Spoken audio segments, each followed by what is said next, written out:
E ele é de 2003. 2003, né? E eu tô lendo bibliografias agora ligadas à despersonalização por causa dos tratamentos para trauma. E aí você fala sobre, justamente no livro de toque, sobre despersonalização. Vou explicar por quê. Isso é um capítulo que tem no Mentes e Manias que fala de coisas que são muito parecidas com toque, né? Existem várias, mas vamos aqui na despersonalização. A despersonalização é justamente essa sensação subjetiva de estranheza, de autoestranheza, como se você não estivesse se reconhecendo. Então você começa a ter sensações, pensamentos, sentimentos e visão do teu corpo como se não fosse você. É quase como se você saísse de você e, tipo assim, quem sou eu? Literalmente. Eu tive um paciente que ele foi para frente do espelho e ele estava fazendo barba. E, de repente, ele começou a se olhar e ele não se sentia ele, como se fosse uma outra pessoa. Começou a dar uma angústia muito grande nele. E aí, quando ele veio falar comigo, ele falou, eu estou ficando louco. Eu falei assim, me descreve exatamente o que aconteceu. Aí ele falou, eu estava fazendo a barba e de repente é como se os meus poros estivessem ficando mais abertos, o meu olho estivesse modificando, o meu rosto estivesse tomando uma coisa irreal, como se estivesse se desfazendo. Eu falei, o nome disso é despersonalização. Aí ele falou, despersonalização? Eu falei, exatamente isso que você descreve. E é muito comum quando você tem níveis de ansiedade muito elevados. Por isso que você falou que tem estudado sobre trauma e tem falado sobre despersonalização. Porque o trauma é um nível de ansiedade muito alto. E níveis de ansiedade muito alto vira tal do transtorno de ansiedade, que é a patologia do excesso de ansiedade. Tanto que tem o TEPT, transtorno do estresse pós-traumático.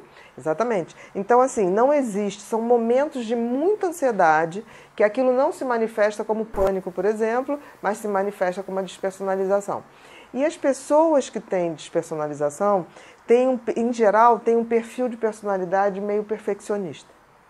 Por isso que é muito comum com toque. É muito comum pessoas que têm toque, ou têm traço toque, ou têm um perfil de personalidade que predispõe mais obsessivo, mais perfeccionista, predispõe esse tipo de sintomas de despersonalização.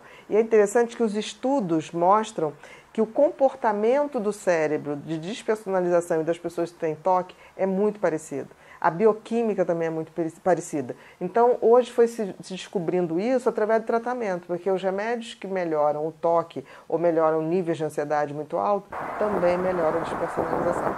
Mas é uma das sensações piores que existe. É muito comum também nas pessoas que têm pânico, transtorno de pânico. Também ocorre. Eu já tive, né? Todo mundo sabe que eu trabalho com cirurgia bariátrica também, e eu já tive alguns quadros de despersonalização.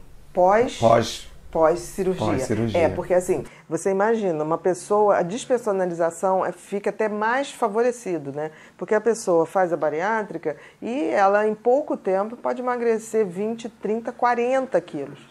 Então existe toda uma adaptação para o corpo que é muito difícil. Em 2 semanas a pessoa perde 15 quilos. Pode acontecer isso, né? Então assim, predispõe e vira uma ansiedade muito grande para o resultado também. Existe uma pré-ansiedade que a pessoa quer ver o resultado. É a resposta final. A resposta final, né? Então a pessoa fica num nível de ansiedade tanto pré-cirúrgico quanto pós-cirúrgico. Então é bem comum que isso ocorra. Mas é importante ver, porque assim, as pessoas durante muito tempo achavam que despersonalização era uma coisa espiritual, era um espírito que podia estar baixando.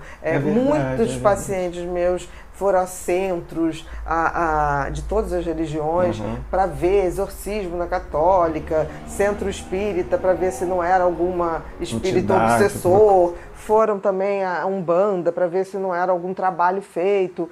E não, na realidade, todas as vezes eu pude localizar que as pessoas estavam com um nível de ansiedade muito alto. E elas não sabiam que isso era uma manifestação de ansiedade. Entendeu? Então a despersonalização nada mais é do que uma grande ansiedade que toma de assalto. E é muito, muito interessante porque assim, você deixa de se reconhecer. Esse sentimento de autoestranheza é uma das coisas mais terríveis que acontece. Porque, por exemplo, o pânico é um nível de ansiedade muito grande. Mas o pânico, você sabe que você é você. né? Verdade. Você vai morrer, né? Porque a pessoa que tem questão pânico, tá no... tipo assim, eu vou morrer, nada vai me salvar. Mas essa sensação de você começar a distorcer o corpo, você consegue começar a ver o corpo sendo distorcido, você tem os pensamentos que você fala, esses pensamentos não são meus, né? E as ações, você começa a fazer coisas tipo assim, isso não sou eu. Então, é uma sensação muito ruim. Eu diria que depois do pânico, a despersonalização ou semelhante é uma das piores sensações que uma pessoa pode ter. Mas Eu tenho trabalhado muito no Brain Spot. O Brain Spotting, que trabalha traumas. Então, assim, a despersonalização...